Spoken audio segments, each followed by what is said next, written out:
A więc zaczynamy dzień drugi i jedziemy teraz metrem oglądać Koloseum.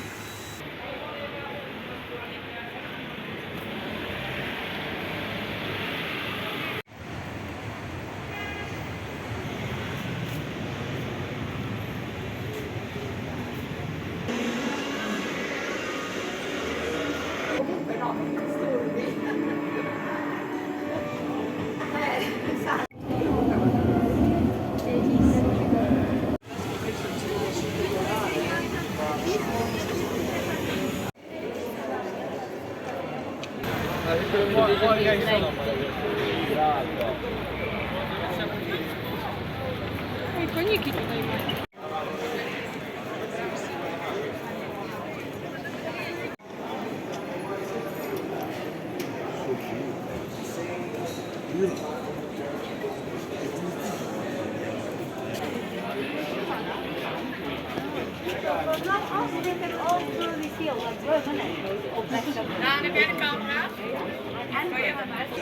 Oczywiście wszędzie roboty drogowe.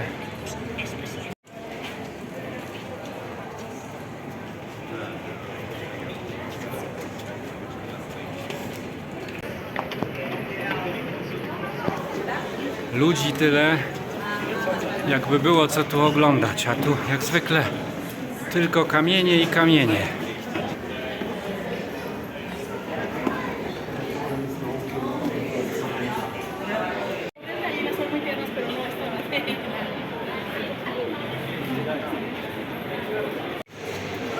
Kamienie jak w Pompejach, głowy ze zdeformowanymi twarzami, makiety, a tu piękny gipsowy odlew Koloseum i wychodzimy na zewnątrz i tada!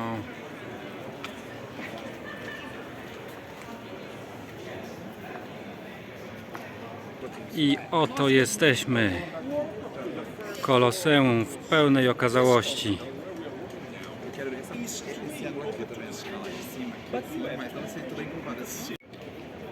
Wybudowane w 80 roku naszej ery. A tu gdzieś w tych pokoikach trzymali przed walką Maximusa.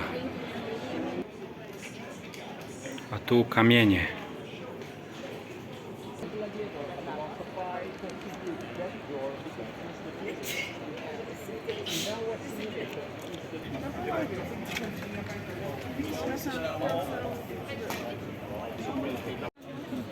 Ciężko się dopchać do barierki na tarasie widokowym, ale próbujemy. I oto jesteśmy na tarasie widokowym. Koloseum w pełnej okazałości. Z tego rzutu lepiej widać zagródkę Maximusa.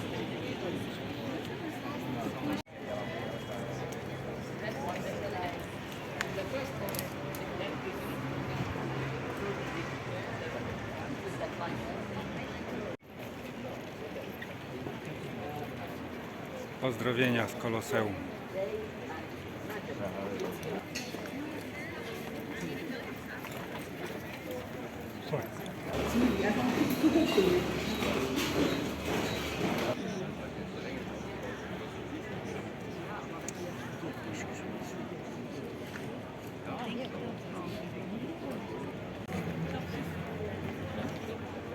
No, trzeba powiedzieć, że jest to dosyć głębokie. Więc nigdy wcześniej nie myślałem, że nogi kiedykolwiek poniosą mnie aż do Koloseum. No ale stało się, zaliczone. No i właściwie jakby to podsumować jednym zdaniem. Ruiny jak ruiny.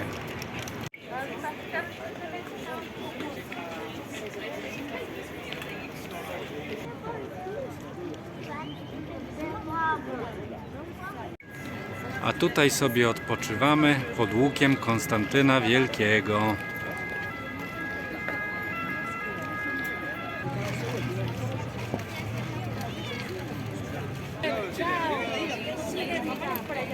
Koloseum odhaczone, łuk Konstantyna odhaczony. Idziemy do Forum Romanum. Brama wjazdowa do Forum Romanum.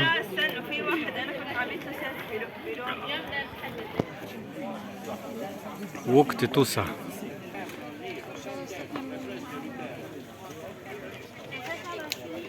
Esa es la basílica de Magencio.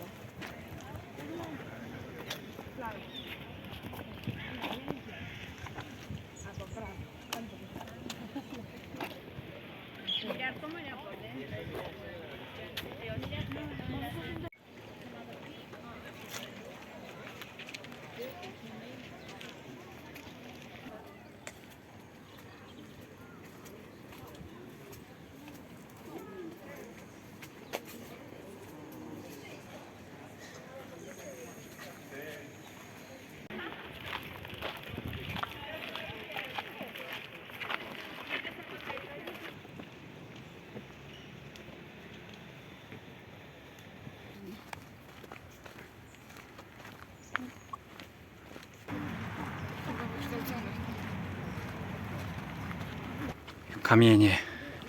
Wszędzie kamienie. A my idziemy promenadą na wzgórze Palatino, żeby zobaczyć Forum Romanum z góry. Idziemy tak już z pół godziny i nadal nie wiemy nawet, czy jesteśmy na poprawnej promenadzie. I w końcu dotarliśmy na wzgórze Palatino i możemy oglądać pełną panoramę Forum Romanum.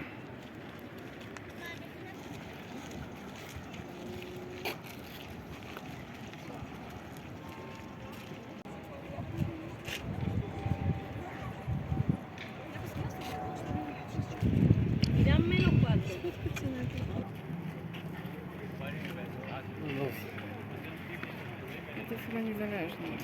Także Forum Romanum zaliczone, a teraz idziemy na Zatybrze na obiad. Prossima fermata, Porta Potese. Więc jesteśmy na Zatybrzu i idziemy w stronę najlepszej restauracji w Rzymie, Tonarello. Zobaczymy, co dają tam jeść.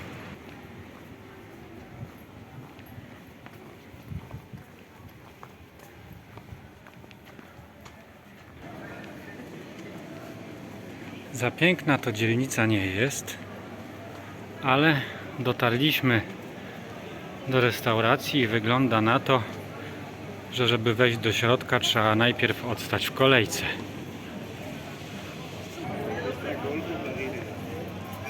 Więc tutaj menadżerka restauracji zarządza kolejkami.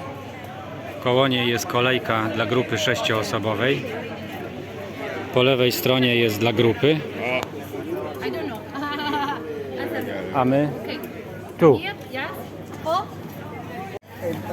No i taki to właśnie łosoś tutaj w tej restauracji, sałatka i wołowinka szarpana z ziemniaczkami. No to pojedzone. Czy to było najlepsze w Rzymie?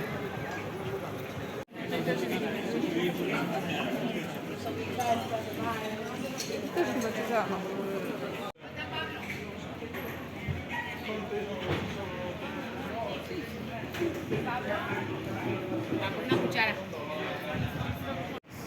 Idziesz sobie przez miasto, a tu nagle w jakiejś dziurze w środku miasta znowu kamienie. Kamienie, kamienie, kamienie.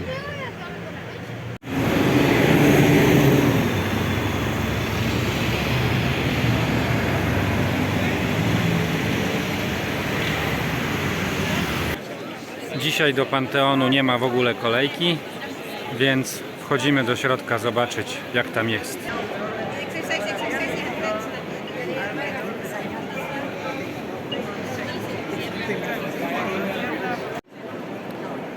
A więc jesteśmy w Panteonie, najważniejszej świątyni wszystkich rzymskich bogów.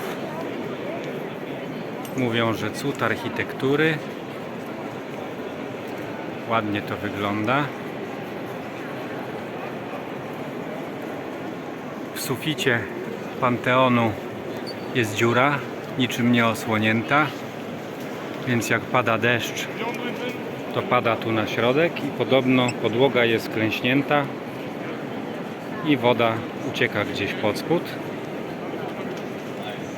A tutaj na centralnym miejscu kopia Matki Boskiej Częstochowskiej.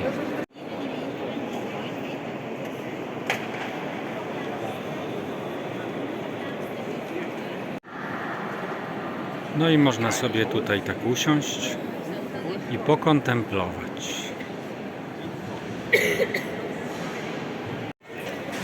Jako że Panteon zaliczony, to teraz możemy iść na zasłużone lody.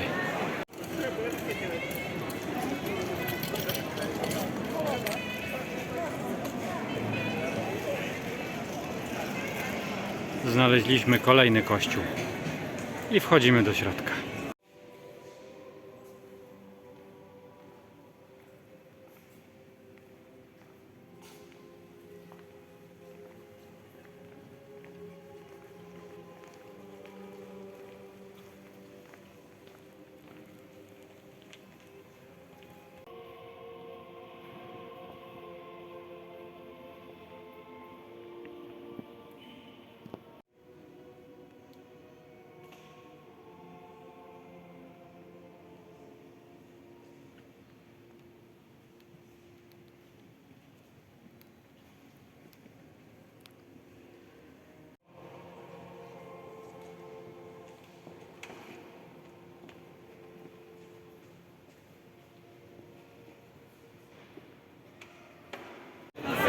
No dobry był ten kościół.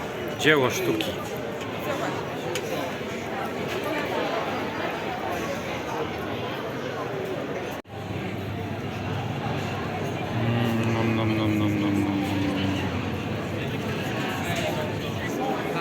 I jesteśmy w lodziarni, w której jest 150 smaków lodów.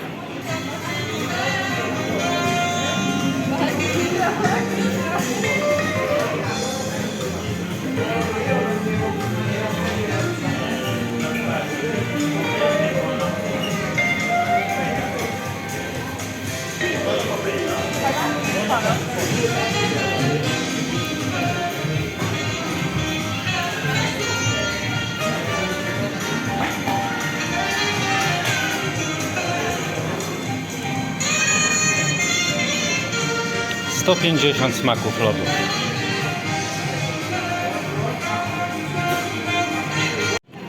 No, to są dobre lody.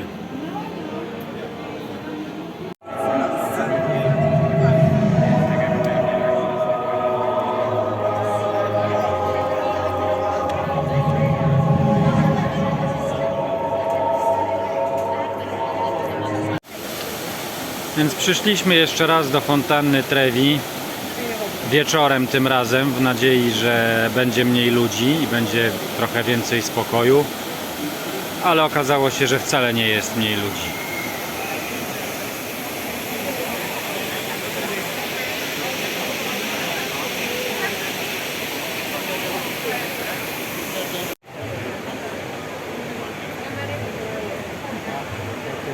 Ludzi jak w ulu.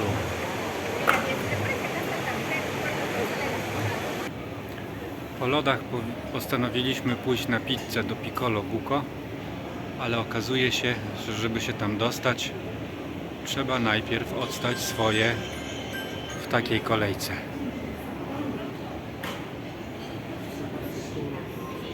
No więc pizzy nie zjedliśmy, bo kolejka się za długo posuwała. Poszliśmy do innej pizzerii, ale jak się okazało, nie było tam pizzy, tylko piasta i nie było kibla, więc uciekliśmy. Więc poszliśmy do jeszcze innej pizzerii, gdzie było miejsce i był kibel i była pizza, ale okazała się być relatywnie średnia, bo była na tak cienkim cieście, że właściwie to był taki podpłomyk. Nie za bardzo dało się to tak na poważnie jeść. Ale nie było źle. No i wracamy Po 12 godzinach. po 12 godzinach dreptania. Szlajaczki.